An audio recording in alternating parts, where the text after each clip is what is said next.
it's almost to the point where it makes you cry sometimes.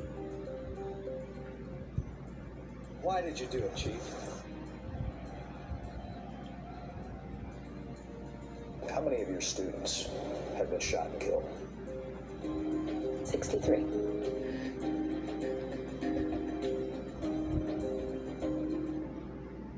A half-century ago, East St. Louis was an all-American city. Today, it's one of the most depressed and violent cities in the country. Prosecutors call it America's war zone. I've spent nearly a decade there investigating the school district, police, and politicians. Tonight, News 4 investigates how corruption has crippled this beaten-down community, making it harder to do almost anything, including enforcing the law. Did you commit fraud, Larry? Negative, sir. They are supposed to enforce the law. Can I read the warrant to you? But repeatedly. Did you text criminals and warn them that police officers were coming to get them? Police in East St. Louis and the villages surrounding. Sir, can you talk about the allegations against you? Have been charged with committing serious crimes in the line of duty. Mr. Halter, why were you arrested today? I don't know. You don't know. Well, here's your complaint. Why don't you read the criminal complaint? I did it for sucking your. Excuse me? Many of them have bounced from one small-town police department to another, often getting hired because of their connections to a chief or more prominent politicians who are either corrupt or conveniently choose to ignore complaints about their favored cops. Either way, the process of law enforcement is corrupted. We're trying to keep the neighborhood safe. 4 years ago, then East St. Louis Police Chief Michael Baxton showed us how his officers were reducing crime in the city by cracking down on hotspots where they often found illegal drugs, piles of cash, and loaded guns. The key is what? The key is visibility, deterrent, contact with the public. It sounded good, but months later, our investigation revealed many reasons why the department lacked credibility in the communities it served. Our review of court documents showed that 1 out of every 4 East St. Louis officers had criminal arrest records. 4 were convicted of battery or assault. Even Chief Baxton had a mugshot. Chief, I'm asking you if you can explain why you are in this mugshot. I can explain it. The state's attorney at the time, Bob Hayden, told me that he had identified 15 current and former East St. Louis police officers who lacked the credibility needed to be an essential witness in criminal cases. In each case, he told East St. Louis officials in writing about the officers in question. Most of them were still in the police force, actively investigating criminal cases. We were there when a murder suspect was freed because Hayden believed the cop who failed to videotape his alleged confession lacked the credibility needed to be a key witness in the case. We were forced, because of the police misconduct, particularly by Officer Perry, to dismiss the case. It's a tragedy. It's a tragedy for the victims, the victim survivors. It's also a tragedy for the citizens of East St. Louis. The controversy over Baxton's management style grew when News 4 Investigates disclosed that Baxton told Illinois State them as needed, then never asked for their help. 15 months later, the evidence in more than 50 East St. Louis murder cases sat in the state police offices, untouched by the East St. Louis Police Department. That is shameful. It's wrong. It needs to be addressed immediately. It's a disgrace. Annette Bowers, the mother of 25-year-old murder victim Larry Bowers, learned that the evidence in her son's case was still stored at state police offices in Collinsville and had apparently not been reviewed by East St. Louis cops for at least 15 months. You let murderers walk around in your city and you send them a vault. What if it had been your child that was shot twice in his chest, that was cursed and left to die on the street? Shortly after we exposed Baxton's decision on state police involvement, he bowed to pressure and invited state police to assist with all homicide investigations. But the credibility problems went much deeper than just Chief Baxton and some of his cops. We're going to make sure that everybody we hire has a clean record. Back then, Anthony Tarvin was the chair of the East St. Louis Police and Fire Board. Our investigation also revealed that Tarvin had been accused of aggravated assault, and battery in 6 different incidents during the previous 2 decades. He was not convicted in any of those cases. You are on the police and fire board. Do you think that your record should disqualify you from that position? It hasn't. Not long after our reports, Tarvin and Baxton both resigned, even though East St. Louis Mayor Alvin Parks continued to support them. Chief Baxton.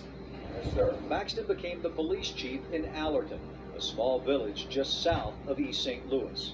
He had hired his son Michael Jr. as a cop in East St. Louis. He hired him again in Allerton, and this time made him chief of detectives. In Allerton, 2 women accused Baxton Jr. of violating their civil rights and roughing them up physically during police investigations. I got slammed on the hood of his police car several times. So he was actually dragging her across the gravel. Yes, out of her clothes.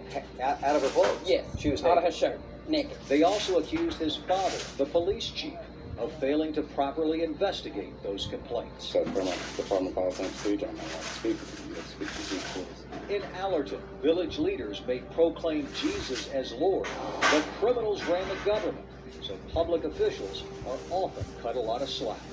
Last year, our investigation found the city administrator and public works director were both convicted felons who had recently served time in prison. Mr. Halter, you're accused of a very serious crime in this criminal complaint. Can you address this? Now, Allerton Public Safety Director Harry Halter is facing a charge of official misconduct. He also owns a tow lot that got the city's impounded vehicles and was widely accused of charging the vehicle's owners ridiculously high storage fees. The men, women, and children that live in these struggling neighborhoods deserve credible law enforcement. We can't break the cycle of poverty. We can't break the cycle of violence. We can't give these kids some kind of chance at a future if there is no public safety. No comment. None of that bothered Allerton Mayor Randy McCallum, who repeatedly supported the public officials who were investigated, charged, and in some cases convicted of crimes. But that's not surprising. Allerton's tolerance of official misconduct goes back decades. The people here loves me. They come by to see me, they call me. They wish I was mayor. Callie Mobley became mayor of Allerton in 1981, serving 19 years in office. After she became mayor, her husband Jimmy got promoted to run the streets department. Federal prosecutors allege the couple stole more than $240,000 in cash and services from the poverty-stricken village. Ms. Mobley was convicted of tax evasion and served 2 years in prison. I think corruption is a big problem. How do you define corruption? What is corruption? I guess I'm going to use your word that you said, crook. And I didn't like the sound of it, but it's true. I think that we as a people that goes into things like that, I think that we think that maybe we can get away with something. I never wanted to get away with anything. I mean, once they say, you did this and you did that. Up until that point, you were getting away with it. But I always felt bad. You felt bad while you were getting away with it. Yeah, But you kept doing it. I know. So you couldn't have felt too badly. Well, I felt bad. Her story is a lesson of the poor bowing to temptation. Mobley says when she first became mayor, she was making only $600 a month. Then, because she had access to more money and power than she ever imagined, she essentially got the keys to her own kingdom, and she quickly abused the privilege. Because you were breaking the law, you were able to get a better quality of life. But it was wrong. It was wrong. No one would excuse it. No. But you were And I able would to buy. want them to. But you were able to buy nicer clothes. Yeah. You were able to buy a nicer car, right? Right. Probably nicer furniture. All those things because you were a crook.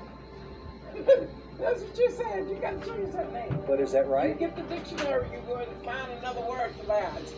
But Yeah, you're right. but in fairness, In fairness. you were a crook, Yeah.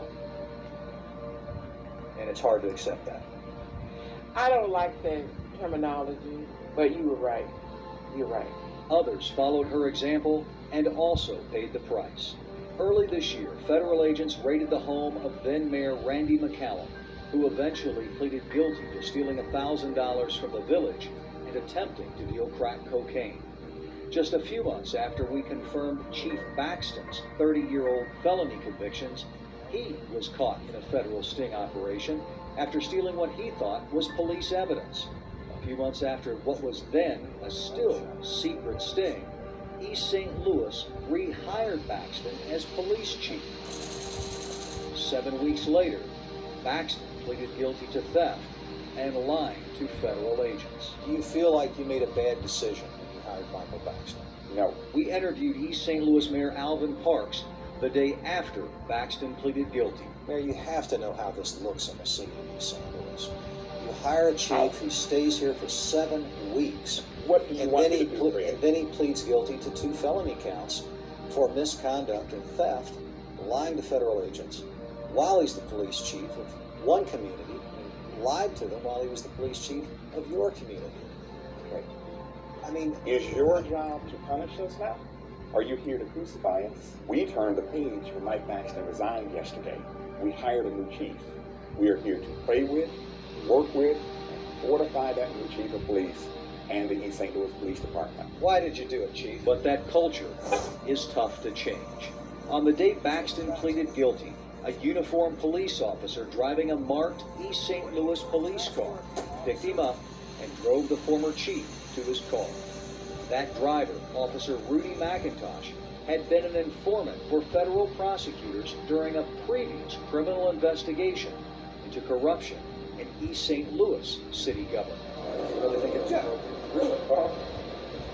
That misplaced loyalty for the former chief happened on the first full day in office for Mike Flory, the new police chief. No, that was not intended to do. During the last 2 months, This is state Sammy police and Video federal Plex. agents have joined Please like, East St. share, Louis subscribe, police and on follow a me series of on initiatives Facebook, to help solve Twitter, murder cases Instagram, and crack and down please on share my violent videos crime. with your social The media efforts have been friends. so successful God bless you, that they're being and expanded. thank you. Thank you for When we come being back, subscribers the of high-priced Video civic Plex. beaten down housing market and its impact on the poor.